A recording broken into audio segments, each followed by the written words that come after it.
Minimum balance नहीं है आपके खाते में तो कुछ पैसे कटेंगे। आपने एटीएम का ज्यादा उपयोग कर लिया तो पैसे कटेंगे। आपने एसएमएस की सुविधा का ज्यादा उपयोग कर लिया तो पैसे कटेंगे। कितने पैसे कटेंगे ये डिपेंड करेगा बैंकों के ऊपर कि प्राइवेट बैंक है कि वो अपने आप को सरकारी कह रहा है। आपकी जानकारी के लिए बता दें कि आरबीआई भी एक प्राइवेट बॉडी है और कोई भी बैंक सरकारी नहीं है। आज के दौर पर आपको मालूम होना चाहिए। और आरबीआई का तो गठन ही अंग्रेजों ने किया है, ये तो आपको मालूम ही है, 1934 के अंदर। और 1934 में उन्होंने ये कहा है कि ये अपने देश की भलाई के लिए है। और उस टाइम 1934 में अपना देश कौन सा था, सरकार कौन सी थी? तो दी सेंट्रल गवर्नमेंट कौन सी है जो आपके बैंक नोट के ऊपर लिखी हुई है? आपके 1 रुपए के नोट के ऊपर तो भारत सरकार लिखा हुआ है और आपके बाकी के सारे नोट के ऊपर रिजर्व बैंक ऑफ इंडिया लिखा है। और रिजर्व बैंक ऑफ इंडिया के नीचे पतली सी एक लाइन लिखी होती है, केंद्रीय सरकार द्वारा प्रत्याभूत, या फिर अंग्रेजी में लिखी होती है guaranteed by the central government. तो वो सेंट्रल गवर्नमेंट कौन सी है? वहां पर भारत सरकार लिखने में ज्यादा स्याही लगती थी क्या? तो फिर संविधान के अंदर इस बात का जिक्र क्यों है कि union not central government? Bharat की जो सरकार है वो यूनियन गवर्नमेंट है। भारत की सरकार रिपब्लिक ऑफ इंडिया है, गवर्नमेंट ऑफ इंडिया है, लेकिन सेंट्रल गवर्नमेंट नाम की कोई चीज नहीं है। अब कितने पैसे कटेंगे? मिनिमम बैलेंस अगर आपने नहीं रखा है अपने खाते में तो 2018 से लेकर 2023 तक कुल 21,000 करोड़ रुपया काटा गया आपके खातों से। अगर आपने एटीएम का ज्यादा उपयोग कर लिया है तो 8200 करोड़ रुपया, जो मैंने 21,000 करोड़ रुपया बोला है, अभी 8200 करोड़ रुपया, 8,200 करोड़ रुपया काट लिया एटीएम के उपयोग से। और एसएमएस का अगर आपने सुविधा लिया है तो उसके लिए आपको टोटल पे करने पड़े हैं 6,200 करोड़ रुपया। ये बात वित्त राज्य मंत्री डॉक्टर भागवत कराड़ ने संसद में लिखित में जवाब देते हुए बताया है। अब आपको जानना होगा कि ये जो पैसा है ये किसके खाते से कटा है। सीधी सी बात है, जिसने बैंक में खाता नहीं खुलवाया उसके खाते से नहीं कटा है, और जो मोटी अमाउंट कमाते हैं, जो बहुत पैसा कमाते हैं, उन्होंने भी ये पैसा नहीं कटवाया है, क्योंकि उनका खाता भी कभी मिनिमम बैलेंस के लेवल पर नहीं जाता है। कोई आदमी जितना कमा रहा है उससे ज्यादा खर्च कर रहा है, ये केवल मध्यम वर्गीय परिवारों में ही होता है कि कई बार खर्चा इतना ज्यादा हो जाता है, कोई अचानक से खर्चा आ गया, बच्चे की पढ़ाई का खर्चा आ गया, कोई एडमिशन का आ गया, कोई किताब गुम हो गई, कोई फोन गुम हो गया, तो बजट से बाहर चीजें चली जाती हैं। और जब चीजें बजट से बाहर चली जाती हैं तो उस व्यक्ति को अपने खाते से पैसा निकलवाना पड़ सकता है। तो जो क्वार्टरली बैलेंस मेंटेन करना होता है 3 महीने में, वो कई बार वो नहीं कर पाता, क्योंकि जब तनख्वाह आती है आते ही वो खर्च हो जाती है।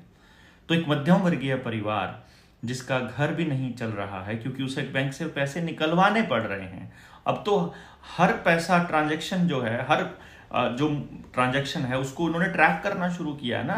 तो वो कह रहे हैं कि बैंकों के थ्रू ही होगी, यूपीआई आईडी के जरिए होगी, आप कैश नहीं रख सकते हैं, कैश हैंडलिंग चार्जेस आपको अलग से पे करना पड़ता है। उसका तो मैं जिक्र ही नहीं कर रहा हूं। अगर आपने अपने अकाउंट में कैश ज्यादा जमा करवाना और निकलवाया है तो उसका भी पैसा कटता है।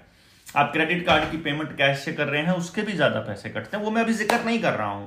ये जो 35,500 करोड़ रुपए की मैंने बात की है ना, ये तो सिर्फ 3 सर्विसेज के हैं कि एवरेज जो क्वार्टरली बैलेंस है वो मिनिमम जो बैलेंस है वो मेंटेन नहीं हुआ है, एटीएम का प्रयोग ज्यादा हुआ है, या एसएमएस की सुविधा ली है। बाकी का कैश हैंडलिंग चार्जेस मैंने इसमें इंक्लूड नहीं किया है।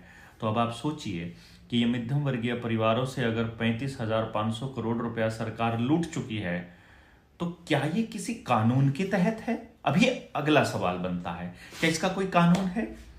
जब हम आरबीआई के पास पहुंचते हैं और जब हम आरबीआई से पूछते हैं या आरबीआई की गाइडलाइंस को देखते हैं, तो आरबीआई ने 26 दिसंबर 2002 में एक गाइडलाइन जारी की थी कि किसी के भी खाते से कोई पैसा नहीं काटना है, लेकिन उसमें एक लाइन ऐड कर दी कि ट्रांसपेरेंसी मेंटेन करने के लिए, अपने खर्चे निकालने के लिए और अपने अकाउंट्स की मेंटेनेंस का खर्चा भरपाई करने के लिए बैंक अगर पैसा काटना चाहता है तो कस्टमर को बताकर काटे। यानी अगर आपके पास एक चिट्ठी आ जाएगी, आपके पास एक एसएमएस अलर्ट आ जाएगा कि कल से आपका इतना पैसा कटा करेगा, तो अब आप कुछ नहीं कर पाएंगे। अपने ही पैसे को जमा करवाने का भी पैसा आप दोगे और अपने ही पैसे को निकलवाने का पैसा भी आप दोगे। लेकिन अगर आप ट्रांजैक्शन कर रहे हो चेक के जरिए, आप ट्रांजैक्शन कर रहे हो अगर मतलब कैश ना हो जिसमें इन्वॉल्व, मतलब एनईएफटी करवाना हो, आरटीजीएस करवाना हो, आपको मतलब पेमेंट जो है वो ऑनलाइन ट्रांसफर करनी हो, तो फिर आपसे कोई पैसा नहीं लिया जाएगा। लेकिन अगर आप कैश में डील कर रहे हो कहीं पर भी, तो आपसे पैसा कटेगा। ये खेल यहां से शुरू होता है कि आपको पैसे की जरूरत कम से कम महसूस हो और आप उन डिजिट्स को ही पैसा मानने लग जाओ जो बैंकों में लिखा हुआ है। और धीरे धीरे जैसे 2000 का नोट गायब हुआ, वैसे ही 500 का नोट भी गायब हो जाए, वैसे ही 100 के पुराने नोट भी गायब हो चुके हैं, वैसे ही धीरे धीरे बाकी के नोट भी गायब हो जाएंगे। आपके पास छुट्टा नहीं मिलेगा। देखिए ना, 500 का नोट मार्केट में रहेगा क्योंकि 500 के नोट की जरूरत रहती है। नीचे से छोटे नोट गायब हो जाएं, अगर 10 का, 20 का, 50 का और 100 का, तो आपको खुले पैसे रखने में दिक्कत होगी। अगर आप खुले पैसों का निपटारा करना चाहते हो तो आपको यूपीआई से पेमेंट करनी पड़ेगी। जब आप यूपीआई से पेमेंट करने लग जाओगे तो आप डिजिट्स को ही पैसा मानने लग जाओगे। जब आप मोबाइल से पैसा ट्रांसफर करोगे और जब आप डिजिट्स को ही पैसा मानने लग जाओगे तो ये उस डिजिट्स को ही सीबीडीसी में कन्वर्ट कर देंगे, और सीबीडीसी में जब रुपए का नाम बदलकर ई रुपया रख देंगे, और फिर रुपए के पीछे जो स्टैंडर्ड है उसकी डिमांड आप कभी नहीं कर पाओगे। और जितने लोगों का जितना कर्जा होगा उसको उतने ही क्रेडिट स्कोर में डाल देंगे, और उसी का नाम होगा सोशल क्रेडिट स्कोर। अब ये बात आपको समझ में अगर नहीं आ रही है तो आपको क्या समझ में आ रहा है? ये समझने के लिए क्या इसके लिए बहुत बड़ा दिमाग लगाना पड़ेगा? ये बहुत कॉमन सेंस की बात है। ये बहुत पहले बोल चुके हैं कि हम सीबीडीसी लेकर के आने वाले हैं और उसको कोई नहीं रोक सकता है। लेकिन हम क्या कह रहे हैं, जनता सरकार मोर्चा वाले, इसको देश की जनता रोक सकती है। अगर देश की जनता को यह पता चल जाए कि असली धन क्या है, ये डिजिट्स के बदले आपकी मेहनत को आपसे ले रहे हैं। आप सुबह से रात तक पागलों की तरह काम करते हैं और फिर आखिर में इनके खाते में ट्रांसफर करना पड़ता है आपको। चाहे कंपनी हो कोई भी, घर में जितना सामान आ रहा है सब कंपनी का आ रहा है, घर जीवन में जितना काम हो रहा है सब कंपनियों को जा रहा है, तो जितना भी पैसा हम कमा रहे हैं वो सब कंपनियों को जाके ट्रांसफर हो रहा है, और आप उसे क्वालिटी लाइफ बोल रहे हैं। क्वालिटी लाइफ होती है आप प्रकृति के कितने नजदीक हैं, आपका मिट्टी से कितना गहरा संबंध है, आपका अपने लोगों से कितना संबंध है, आप दिन में हंसते कितने हैं, आप खुश रहकर काम करते हैं, आप समाज में रहते हैं कि समाज से कटे हुए रहते हैं।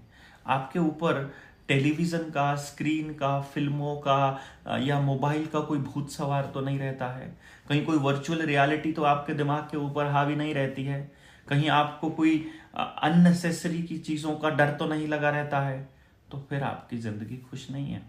सड़क पे चलते हुए अगर आपको ऑनलाइन चालान का खतरा लगा रहेगा, अगर आपको हर समय ये ध्यान रहेगा कि मेरे किस चीज़ के ऊपर चालान कट जाए, मेरी गाड़ी की हेडलाइट ठीक नहीं है, मेरी गाड़ी के नंबर प्लेट ठीक नहीं है, मेरा अकाउंट बैलेंस ठीक नहीं है, मेरे लोन की किस्तें कटनी बाकी रहती हैं, मेरे परिवार में झगड़ा हो रहा है, मेरे बच्चों को मोबाइल की आदत पड़ी हुई है, ये सब चीज़ें अगर आपके दिमाग में हावी रहेंगी तो आप खुश कैसे रहेंगे?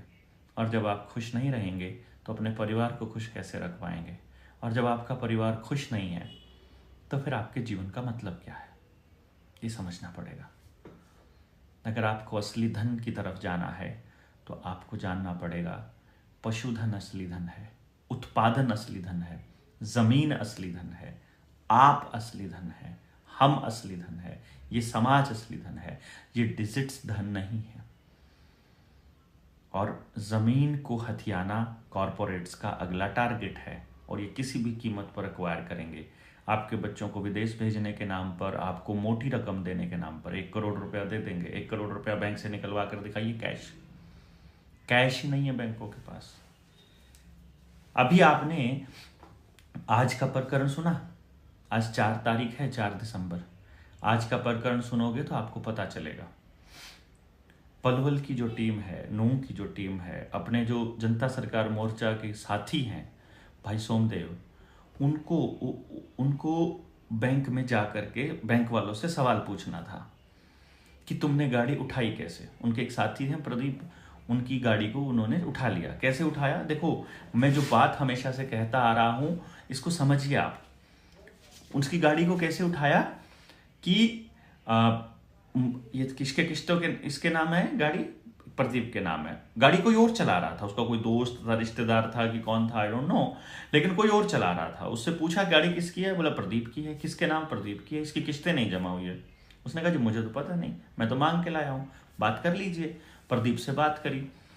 प्रदीप ने बात करके बोला कि मेरा बैंक के साथ डिस्प्यूट चला हुआ है और जब डिस्प्यूट क्लियर हो जाएगा हम पेमेंट कर देंगे, कोई दिक्कत नहीं है, हम पेमेंट रोकते नहीं हैं।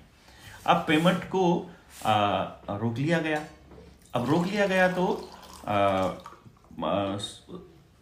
बैंक का जो रिकवरी एजेंट था उसको मालूम है कि जनता सरकार मोर्चा को पता है कि जब बैंक के साथ डिस्प्यूट चल रहा है तो गाड़ी को नहीं रिकवर कर सकते, लेकिन उस पर्टिकुलर बंदे को नहीं मालूम था। उसने क्या किया, चुपचाप गाड़ी की चाबी उनको पकड़ा दी और उनके कागज पे साइन कर दिए कि ले जाओ, हमें क्या, मालिक की गाड़ी है, ले जाओ। अब हमारे पास खबर आती है कि उसकी गाड़ी तो उठा ली। अरे ऐसे कैसे उठा ली? वो बोले उसने खुद ही दे दी चाबी। अब खुद दे दी तो हम क्या कर सकते हैं भाई। लेकिन फिर भी सोचा बैंक वालों से पूछने चलते हैं। बैंक वालों के पास गए, मेरी बात हुई सोमदेव से, उसने कहा कि हम जा रहे हैं भाई जी। तो मैंने कहा एक काम करना, जब आप वहां जाओ तो पहले 112 पे कॉल करके जाना, क्योंकि ये झूठे आरोप लगा देंगे। 112 पे कॉल करी तो बैंक वालों के साथ तुम्हारा डिस्प्यूट है, हम नहीं आएंगे, ऐसा कहकर पुलिस चौकी जो थी वो राजस्थान की कोई चौकी थी, मैं उसका नाम मेरे दिमाग से निकल गया, मेरे सामने लिखी हुई पड़ी थी, मैं अभी दिमाग से निकल गया उसका। वो चौकी इंचार्ज जो था वो डीग में पड़ता है, मतलब थाना कौन सा था, आई डोंट रिमेम्बर, मैं लिख दूंगा इसमें। तो वो थाना का जो प्रभारी है उससे जब हमारी बात होती है तो हमने कहा कि आप हाँ इसी में यहीं पर लिखा हुआ है, ये ध्यान आया मुझे, कामा चौकी है ये। कामा चौकी का जो इंचार्ज था वो नहीं आया।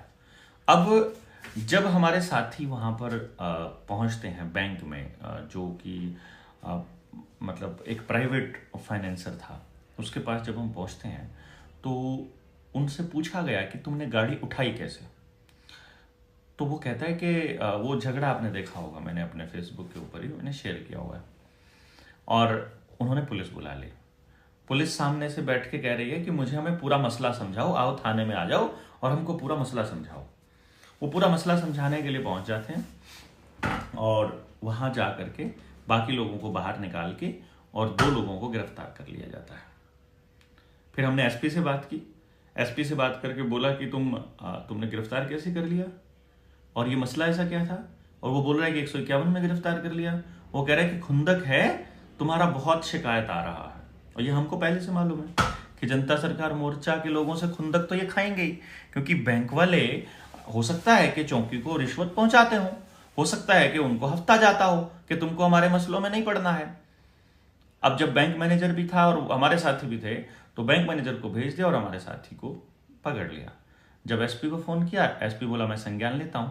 अब एसपी संज्ञान लेता है तो फिर वो बोलता है जी हमने तो इसको अरेस्ट दिखा दिया है, तो फिर अब हमको एसडीएम कोर्ट में पेश करना पड़ेगा। तो अभी एसडीएम कोर्ट में पेश करके उनको छोड़ दिया दोपहर बाद तक। लेकिन पंगा क्या है, जो सबसे बड़ा पंगा है वो क्या है कि जिसका केस था, हम कह रहे हैं कि इस यहां से निपटने के बाद सीधे बैंक के दफ्तर फिर से जाइए, पुलिस को मैसेज कर दीजिए, मेल कर दीजिए कि हम वहां जा रहे हैं और अब हम धरना देने जा रहे हैं। तो जिसका केस था वो बंदा बोलता है मेरे घर में तो शादी है, मैं तो वहां जा रहा हूं, आप बैठिए धरने पर। केस किसी और का है, धरने पर कोई और बैठेगा, ऐसा कैसे हो सकता है भाई। इसीलिए हम आपको यह कह रहे थे कि जिसका भी आवेदन लगाना हो उसको पहले पूरी तरह से ट्रेनिंग तो दे दीजिए कि उसको लड़ना कैसे है। मसला जिसका है लड़ेगा तो वही ना, तो जो लड़ेगा उसी के साथ तो जनता सरकार मोर्चा खड़ा होगा। किसी और की लड़ाई हम लोगों को नहीं लड़नी है, ये सारे साथी जान लें। और इसीलिए हमने कहा था, तो अभी हम प्लान कर रहे हैं, ये जो फ्राइडे आने वाला है, आज 4 तारीख है, तो ये समझिए कि 10, 9 और 8 यानी 8 तारीख का फ्राइडे पड़ेगा। तो 8 तारीख से लेकर 8, 9, 10 की हम ट्रेनिंग रखने का प्लान कर रहे हैं। और ये भिवानी में हम प्लान कर रहे हैं, रोहतक भिवानी के आसपास का किसी एरिया में, आपको बता देंगे। आप अपने जो साथी हैं, अपने जिले के जो साथी हैं, उनसे संपर्क कर लीजिए कि इस ट्रेनिंग में मैक्सिमम लोग आएँ। जितने लोग रुके हुए हैं सारे के सारे इस ट्रेनिंग को समझ लें, और फिर हम आपको जगह बता देंगे और फिर इस प्रक्रिया को चालू कर देंगे। ये ट्रेनिंग करने के बाद फिर हम पूरे हरियाणा में एक धन्यवादी दौरा निकालने वाले हैं। तब तक आप सारे साथी अपने अपने जिले के उन साथियों को चिन्हित कर लें जो 19 नवंबर की रैली में पहुंचे थे, और फिर उसके बाद हर जिले में जो जो गांव के साथी अपने गांव में प्रोग्राम करवाना चाहते हैं, उस धन्यवादी दौरे में वो प्रोग्राम्स, वो उस गांव के कार्यक्रम भी हम करते जाएंगे और नए लोगों को जोड़ते जाएंगे। तो चाहे वो 1 महीना लगे, चाहे 2 महीने लगे, इस पूरे की पूरी यात्रा में पूरे हरियाणा को हम लोग कवर करने की योजना बना रहे हैं। इस दौरान आप अपने लोकल जो मीडिया के साथी हैं उनसे भी संपर्क कर लीजिए। अब हम ओपन में आ चुके हैं। अभी तक हमने जितना काम किया है 2 साल में, हमने कहीं किसी को पहले से नहीं बताया कि हमारा शेड्यूल क्या रहेगा। हमने कहीं पर नहीं बताया कि कार्यक्रम कहाँ होगा, ट्रेनिंग कहाँ होगी। जो इंटरनल लोग जुड़ रहे थे उनको हमने जोड़ लिया। अब ओपन लोग जोड़ने की बारी है, और उसको संभालने के लिए डिस्ट्रिक्ट के साथी हैं। डिस्ट्रिक्ट के जितने साथी आवेदन लगाने वाले हैं, हमें पता चला है कि कुछ लोग जनता सरकार मोर्चा के नाम पर पैसे लेकर अपने आप से आवेदन लगा रहे हैं। हम एक लिस्ट जारी करेंगे, केवल उन्हीं साथियों को वो आवेदन गया होगा तो आपका आवेदन लगा हुआ है, नहीं तो फिर जब सुप्रीम कोर्ट में जब हमें अपीयर होना होगा, हम आपका केस एंटर नहीं करेंगे। ऐसे ही घर में बैठ करके आवेदन कोई भी तैयार कर लेगा, अगर पिछले किसी की आवेदन की कॉपी देख करके, तो वो आवेदन को हम साथ नहीं लगेंगे उसके, सीधी सी बात है। क्योंकि चोर लोगों के साथ लगने का काम अपना नहीं है, तो समाज के साथ खड़े होने का काम है। अभी तक हमको जो 19 नवंबर की रैली तक का है उसका कुछ अभी बैकलॉग पड़ा हुआ है, कुछ पेमेंट हम पे नहीं कर पाए हैं। तो उसके लिए वक़्त फाउंडेशन का जो अकाउंट नंबर हमने दिया हुआ था, जो साथी पे कर सकते हैं वहां पे कर दीजिए सहायता राशि को। और जो भी आवेदनों से जो भी आप लोगों ने हमें सहायता भेजी थी, वो सब सहायता राशि तो ऑलरेडी बहुत पहले ही खर्च हो चुकी है। तो अगर हम आपसे रिक्वेस्ट करते हैं कि मेरे ख्याल से ये सारा पैसा समाज के लिए ही इस्तेमाल होता है, और वैसे भी सारे बैंक जो हैं वो उड़ने वाले ही हैं। अब हम ये नहीं कहते हैं कि आप हमें दीजिए, हम तो ये कह रहे हैं आप अपने एरिया में समाज को जगाने के लिए इस राशि का इस्तेमाल कर लीजिए। और ये बैंकों ने जो चोर बाजारी करी हुई है, अगर इसका मसला आपको समझना है तो डिस्क्रिप्शन में ये वीडियो दे रहा हूं मैं, इस वीडियो को देखिए, इसको समझिए, रुपए के खेल को समझिए। ये समझना बड़ा जरूरी है आपका। अगर फेसबुक पे आप ये वीडियो देख रहे हो तो कैप्शन में वो समझिए, क्योंकि वो वीडियो का लिंक से आपको मालूम पड़ेगा कि बैंक आपके साथ धोखा कैसे कर रहे हैं। जब तक आपको ये पता ही नहीं चलेगा कि वो रुपया किस तरह से फर्जी और हम आवेदन क्या लगा रहे हैं, तो आप इस लड़ाई को भी नहीं समझ पाएंगे। तो आपसे गुजारिश है कि ज़्यादा से ज़्यादा संख्या में लोगों को जोड़िए और ट्रेनिंग के लिए लोगों को बताइए, और आपके ज़िले में जिसका कार्यक्रम है उसका आवेदन, उसके लिए आप भेज दीजिए मैसेज पे लिख करके। और मिस्ड कॉल के लिए आपको नंबर दिया ही था 9518170000, जनता सरकार मोर्चा से जुड़ने के लिए। टीम के कुछ साथी हैं जो बहुत काम कर रहे थे, तो अभी वो आपसे संपर्क करना शुरू करेंगे, आपको आपके जिलेवार ग्रुप्स में जोड़ना शुरू कर देंगे, और बहुत जल्दी हम लोग जनता से जुड़ करके अगले स्टेप की तरफ बढ़ेंगे। धन्यवाद, बहुत बहुत शुक्रिया। जय हिंद, जय भारत।